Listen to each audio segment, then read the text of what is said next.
You know, it's pretty amazing when you think about it, that a simple mark on the ground, just a little disturbance in the sand, can tell a story. And not just any story, but one as complex and as gripping as any detective novel. Today we're going to dive into this ancient science of tracking and see how a single sign can unravel an entire hidden narrative.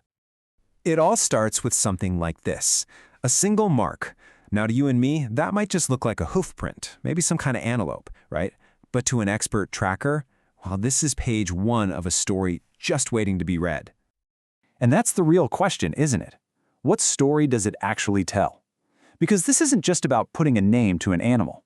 It's about rebuilding a moment in time, understanding what it was doing, and maybe even predicting what it's going to do next. It's all about reading a story that has no words. This quote, right here, it gets to the absolute heart of it. Tracking isn't just about seeing what's there. It's an active, imaginative process. The tracker has to be able to read into the sand, to basically put themselves in the animal's hooves and build a working theory about what was going on. Okay, so where do we even begin our investigation? Well, just like any good detective story, the first step, the first piece of the puzzle, is always identifying the subject. Who or what left this mark? Okay, check this out. This is a perfect example of how it works. A tracker doesn't just see two similar-looking prints. Nope, they see two completely different life strategies written right there in the sand. You've got the sharp, pointed hooves of a steambook. Those are built for speed, for running across open plains. Then you've got the duiker's hooves, which are more rounded, a totally different design for a different, more forested world. See? These aren't just little details. They're huge clues about the animal's entire way of life. So, you see, right from the get-go, we're basically gathering forensic evidence. The shape of a hoof tells us not just who passed by, but how that animal is built to survive. We're already moving past simple ID and into biology and behavior. All right, so once we've got the species pinned down, the investigation goes deeper. Now the tracker starts building a detailed profile of the individual animal. Who are they really? And, just as critical, when were they here? This is basically the tracker's mental map. It lays out all the different avenues of investigation. You can see it's a really complex process, branching out from that first sign into all these deeper layers of analysis. We've just covered identifying the species, so now let's dig into figuring out its sex, age, and the tricky one, time. So how in the world do they figure all this stuff out? Well, it all comes down to these incredibly subtle details. For instance, the sex of an animal can often be guessed because males, who are generally heavier, tend to have bigger, broader forefeet. Age? You can get a rough idea from the size of the print. And this is the part that blows my mind. Expert trackers can sometimes identify individual animals, like one specific kudu, just by tiny, unique chips in a hoof or a particular way it walks. It's almost like recognizing a person's handwriting. Okay, now we get to one of the toughest and most critical questions in all of tracking. Timing is everything. Was this print made 5 minutes ago or 5 hours ago?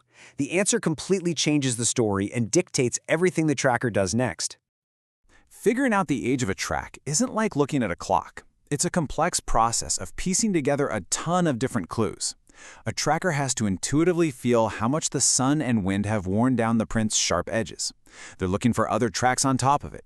Did that beetle scurry by before or after this print was made? And then they put all of that together with what they know about the animal's habits. You know, if it's a nocturnal animal, but the tracks are on top of the morning dew, that tells you something. It all feeds into that final estimate. And yeah, as you can probably guess, this is not an exact science. I mean, look at this chart. It makes it super clear. The fresher the track, the more accurate you can be. But as time goes on, or as you get other factors, like wind messing things up, the chance of being wrong goes way, way up. It's a skill based on intuition, for sure. Okay, this is where it gets really cool. This is the payoff. We've identified our subject, we've profiled them, now it's time to bring all those clues together and build the full, coherent story. So to see how this really works, let's follow an actual investigation. Think of it as the case of the solitary wildebeest. It all starts with a single trail, which the trackers figure was made late the previous evening. So they're on the trail, and then boom, clue number one. They find an area where the ground is all trampled down. This isn't just a random scuff mark. This is the exact spot where the wildebeest bedded down and slept for the night.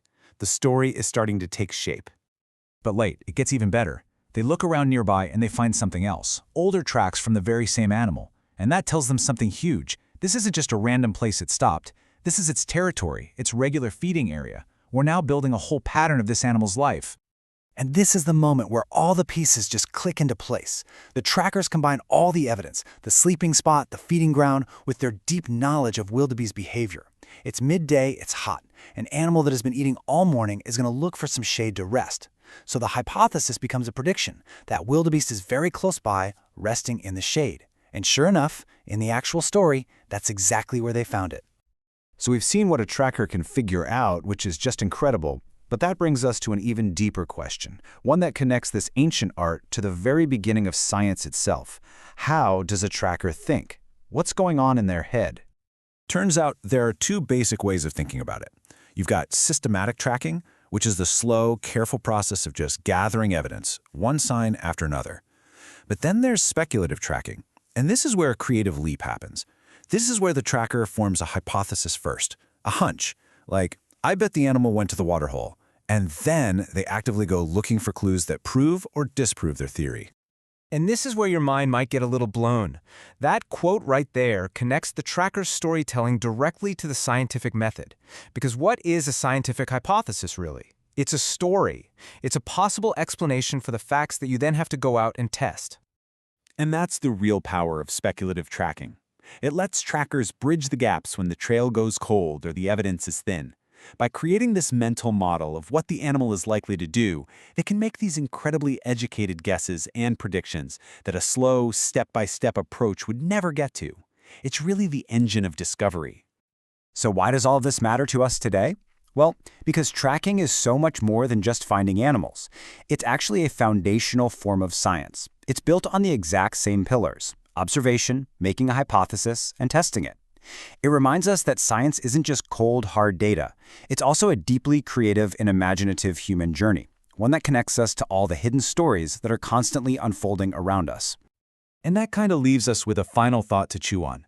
The art of tracking shows that the world is just overflowing with information, with stories, that are waiting for someone who knows how to look. So, if the very root of science is this kind of deep, patient attention, what crucial stories, written in the patterns of our own modern world, are we walking right past every single day just because we haven't learned how to see them yet?